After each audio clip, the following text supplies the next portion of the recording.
Assalamualaikum warahmatullahi wabarakatuh. Bertemu kembali dalam materi pembelajaran PJOK. Materi yang akan kita bahas kali ini adalah tentang pertolongan pertama pada kecelakaan atau P3K. Untuk itu, silakan kalian simak videonya sampai selesai.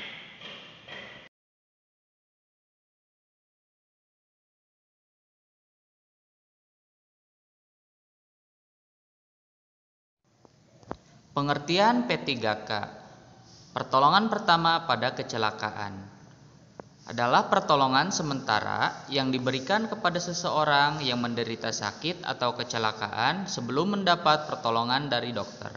Tujuan dari pertolongan pertama adalah memberikan perasaan ketenangan kepada korban, mencegah atau mengurangi rasa takut dan gelisah, serta mengurangi bahaya yang lebih besar. Pertolongan pertama diperlukan untuk penanganan cepat sementara setidaknya sampai para medis yang dibutuhkan tiba sehingga kamu atau orang lain mendapat perawatan medis. Prinsip sebelum menolong kecelakaan.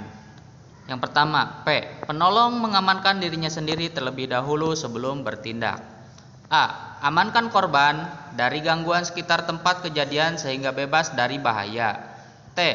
Tandai tempat kejadian sehingga orang lain tahu bahwa ada kecelakaan atau bahaya. U. Usahakan segera menghubungi ambulan, dokter, rumah sakit, atau polisi. T.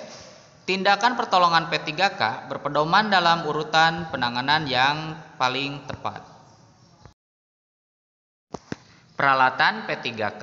Kasa steril, sejenis kain tipis dan lembut digunakan untuk pembalut luka. Plester digunakan untuk merekatkan kasa penutup agar tidak lepas.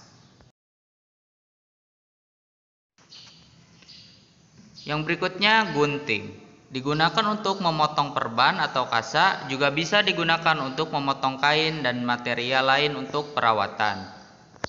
Yang berikutnya, senter digunakan untuk melihat luka tertentu agar lebih jelas, misalnya suatu benda yang masuk ke telinga atau benda kecil yang masuk di dalam luka.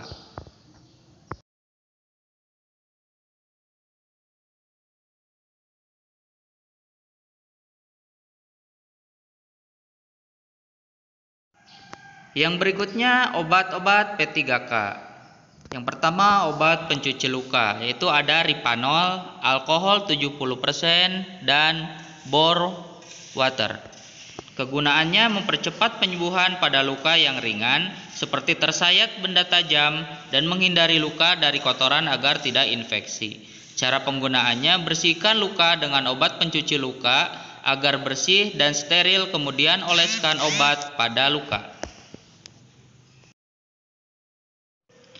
Selanjutnya, obat luka ringan, yaitu ada betadine atau obat merah. Gunaannya mempercepat penyembuhan pada luka yang ringan, seperti tersayat benda tajam dan menghindarkan luka dari kotoran agar tidak infeksi. Cara penggunaannya, bersihkan luka dengan obat pencuci luka atau air, kemudian oleskan obat pada luka. Yang berikutnya, obat luka bakar. Ada bioplacenton, sulfadiazine, atau lidah buaya. Kegunaannya mempercepat penyembuhan pada luka bakar. Cara penggunaannya, setelah luka dibersihkan dan steril, kemudian oleskan obat luka bakar pada luka. Potong pangkal daun lidah buaya, biarkan sampai lendir keluar. Oleskan lendir lidah buaya pada bagian yang sakit hingga merata. Lakukan sesering mungkin. Kecelakaan yang sering terjadi dan cara pertolongannya. Yang pertama, pendarahan. Bisa terjadi dalam atau di luar badan. Yang pertama, pendarahan luar. Supaya tidak terlalu banyak kehilangan darah dan infeksi, harus diambil tindakan yang cepat. 1. Menekan dengan pembalut tekan. 2. Menekan dari atas tempat tekanan. 3. Menahan pendarahan dengan tourniquet. Yang berikutnya macam-macam luka. Yang pertama luka dangkal, contohnya luka iris, luka lecet, dan lain-lain. Yang berikutnya luka dalam, contohnya tertusuk, tertembak, dan lain-lain. Luka bakar, yaitu tersiram air panas, bahan kimia, atau tersengat listrik. Luka memar, akibat benturan benda keras. Kecelakaan yang sering terjadi dan cara pertolongan yang berikutnya adalah pingsan atau kehilangan kesadaran sementara secara tiba-tiba.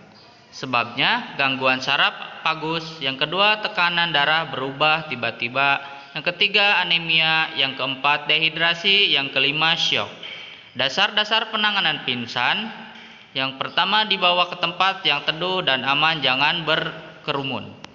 Yang kedua, tidurkan kepala lebih rendah dari badan, lalu kepala dimiringkan. Yang ketiga, baju atau celana dilonggarkan. Yang keempat, bila penderita muntah, letakkan kepalanya dalam keadaan miring agar muntahnya tidak masuk ke paru-paru. Yang kelima, hidung diberi bau-bauan yang merangsang, seperti kayu putih atau minyak telon. Yang keenam, setelah sadar diberi minuman yang hangat manis. 7, bila belum sadar juga puskesmas atau rumah sakit. Mencegah pingsan: 1. Sarapan. Yang kedua, duduk atau istirahat. Yang terakhir, cara penanganan jika tersengat listrik. Yang pertama, segera matikan aliran listrik terdekat atau dari gardu utama. Yang kedua, jangan memegang atau menarik korban yang masih tersengat. 3. Pisahkan penderita dengan menggunakan kayu atau sapu atau barang-barang yang tidak mengalirkan listrik.